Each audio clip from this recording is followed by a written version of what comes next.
I feel very cool in this shirt. Is this shirt cool? Tell me, please. It's my dad's.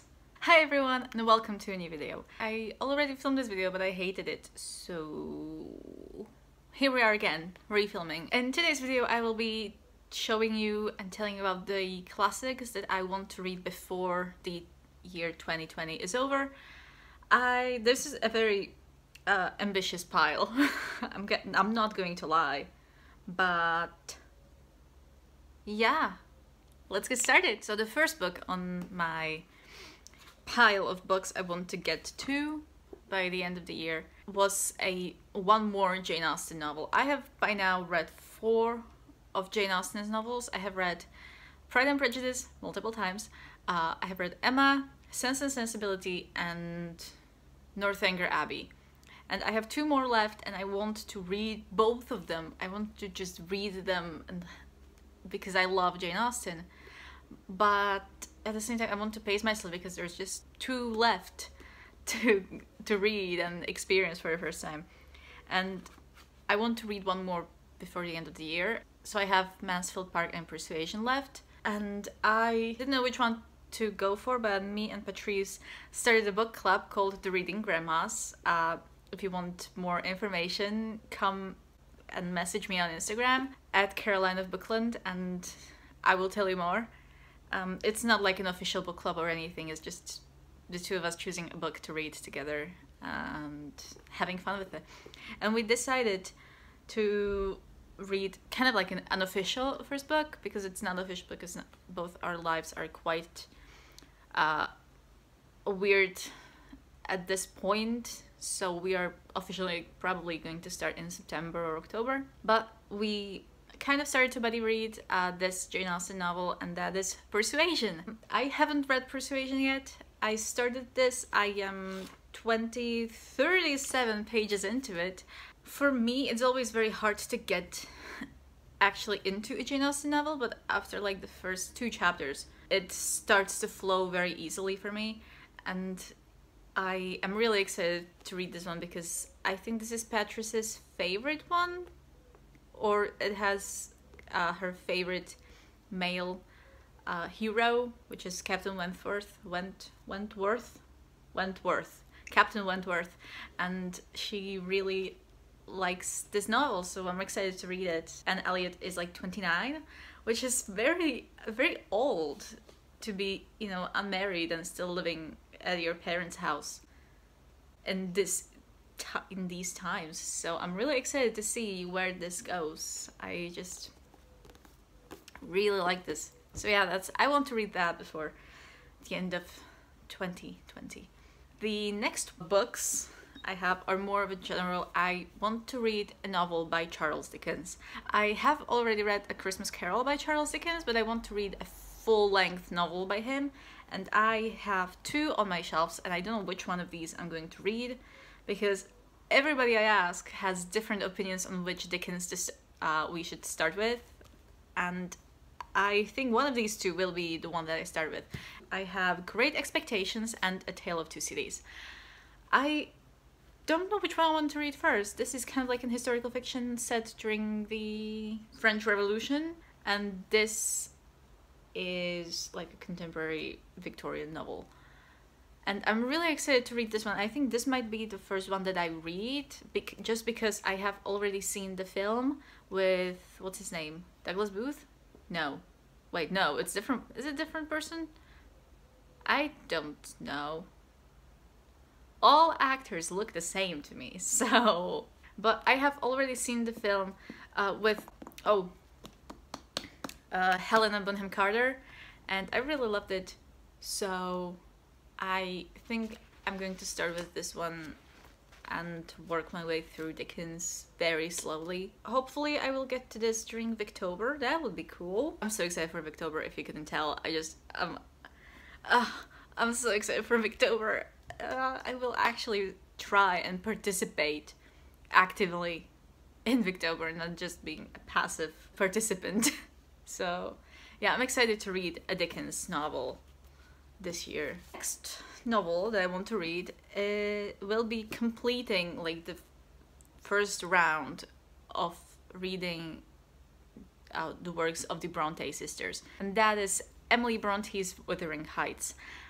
I know people either love this novel or hate it, and I don't know where I'm going to fall. I'm excited to read it. I'm excited to read it and discover the relationship that's like not very healthy and quite bad, and these characters are not really good people, I heard. I don't know, that's what I've heard from friends and the internet. I've had this one on my shelf for 7 years, maybe, possibly, something like that, for 6 or 7 years. It's bound to happen. I am looking forward to reading this. I think I didn't want to read this. I was just venturing into classics because this has a very weird timeline, and it's written in quite a tricky way, is what I've heard. So I'm excited to read it now that I've had more experience with Victorian fiction and Victorian writing and different kinds of writing. Okay, next up is a book that I had, you know, what did I want to say? I should start making scripts, but I don't like scripted videos because I can really sense it, and I don't like that in videos. Next up is a book that everybody puts on their, if you're starting to read classics, you should read these first. And this is a very short classic, supposed to be very accessible, which I started it, and it is accessible, but it's very boring, and that is Frankenstein by Mary Shelley. I want to read this not because of the story as much as I want to read it just because I really admire Mary Shelley, and this is a very important piece and very, very important work of English literature that I just really, really want to read it, and I want to understand all the memes. You know, there's just too many Frankenstein memes, and I just want to understand. I got 50 pages in, and I was liking it, but it was just not the right time. So that's another one that I would like to get to in October, November, December time, you know, to have like the moody, gothic, dark vibes while reading this. Next up is a book that just I mentioned in one of my last videos my best friend Annette, and this is her favorite book. This was and she's always telling me to read it, and I will read it by the end of the year, I promise. And that's Dracula by Bram Stoker. I love vampires. That's one, if you need to know one weird fact about me, that's that I love vampires. I grew up reading vampire novels, all the vampire novels that I could get my hands on. I remember one being called Never Kiss a Boy on the First Date, and that was horrible. It was one of the first books that I read in English, and I'm gonna show you the cover here because it's just awful. And I don't know where that book is. I don't have it on my shelf, so I don't know if I gave it to my cousin or something. But it's just, you know, vampires. And then I read Twilight, and then I read, what did I read? The Vampire Diaries, and vampires. So, vampires.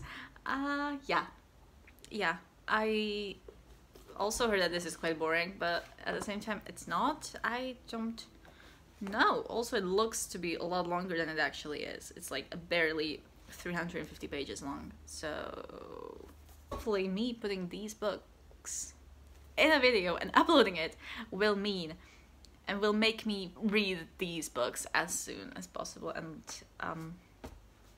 you know, uphold the promise to myself that I will read these books by the end of the year. So yeah. Next up, we have a book that's one of my all-time favorite books that I have read before, but I need to reread because of my thesis coming up, and I will need to reread this multiple times. I don't know if I will reread it multiple times this year, but I need to reread it sooner or later, and that is The Picture Dorian Gray by Oscar Wilde. I have never showed this this cover. It's ugly AF. I'm not going to lie to you. Not my favorite, but it actually really fits the novel. You probably have, you know, gotten the impression now that I love Oscar Wilde. I love The Picture Dorian Gray.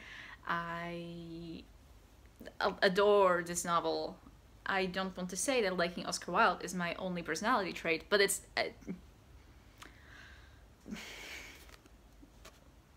Oscar Wilde. But I do need to reread this because I need to study Sybil Vane as a character for my thesis. So hold me accountable, will you? Please, please, please. Now we have another book that I have started, haven't finished, but want to finish actually because I was really enjoying it, but then I was not in the mood for it. And I have so little, I have like 130 pages to go, and it was actually really easy to read. And that is The Scarlet Letter by Nathaniel Hawthorne. I was supposed to read this for my American Lit course, and I never read it for that course, but I started it in, what, March? Because I actually did have already the book, and I did want to read it. I do still want to read it. I've been really into American classics and, you know, the colonial writing and stuff like that. It's really interesting to me, and this is also really interesting to me. I've been really into also researching the witch hunts and stuff like that, and this is not about a witch hunt per se, kind of. I don't know, just looking at my dog, like I can't even see him, but he's there, but I can't even see him. The beginning was quite boring, to be honest, the introduction. If you end up reading this, you can just skip the introduction because nothing happens. Just read a summary of the introduction, which is called The Custom House. Just read the summary of it on Wikipedia or SparkNotes. You don't need to read for 30 pages just about nothing. It is interesting, but you know, you don't understand actually half of it because Hawthorne writes in a weird way, just the beginning, but you know, it's not that bad, but it's not that good. So, you know, I just realized that this is not a making plan per se. This is just like, I hope I read these. It's not like I will read this. This is like, it would be nice, you know, if I read these by the end of the year. Who knows if it's actually going to happen? I don't. Maybe Caroline from the future knows. Maybe the doctor knows. Who knows? Next one has been a very long time coming. It's Mrs. Dalloway by Virginia Woolf. Have I told you how I don't really get on with stream of consciousness writing? Yeah, not my favorite by far. My plan with this book is to read it while listening to the audiobook along with it, maybe, hopefully. This is another one, like, I don't want to read it for the story, but I want to read it because of the cultural impact, and also because of Virginia Woolf. Like, I really admire Virginia Woolf, and I have read A Room of One's Own, and I really loved that, but because it was, what, an essay or a speech, it read differently than a novel that's written in stream of consciousness writing. I'm very much used to the 19th century style of writing, 18th, 19th century. I'm not very used to 20th century writing. So I hope I end up liking it, because it wouldn't be good if I didn't like it. But you know, we are just people. We all have stuff that we like to read and that we don't like to read as much. So I'm trying to be not too harsh on myself. And the last one that I want to finish, I say finish because I have already started this book, and I am ashamed that I still haven't finished it because I was loving it. And that's A Little Princess by Frances Hodgson Burnett. Yes, I said it right the first time without looking at it. Frances Hodgson Burnett. Yes. I started this in February? March? February. Yeah, Yeah, in February.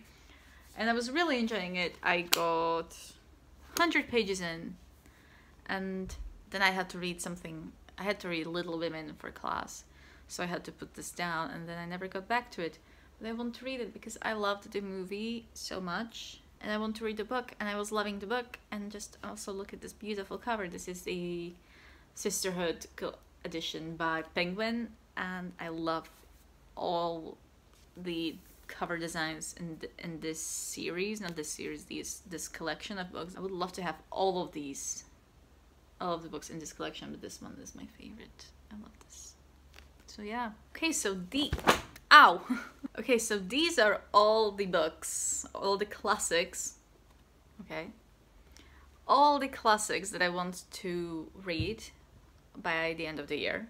Hopefully that will happen. I'm not saying it will happen, but I just, you know, it would be good if I managed to read them by the end of the year. Let me know if you've read any of these books and what you thought of them. Also tell me which ones I should prioritize if you have favorites among these, because it will be hard to, you know, choose which ones to actually read and when. So yeah, if you liked this video, make sure you give it a thumbs up and comment down below. If you like my chaotic personality and you would like to see more videos, make sure to subscribe and come and chat about classics. If you want to chat more about classics, make sure to follow me on Instagram at Caroline of Bookland. And I will see you next time. Bye!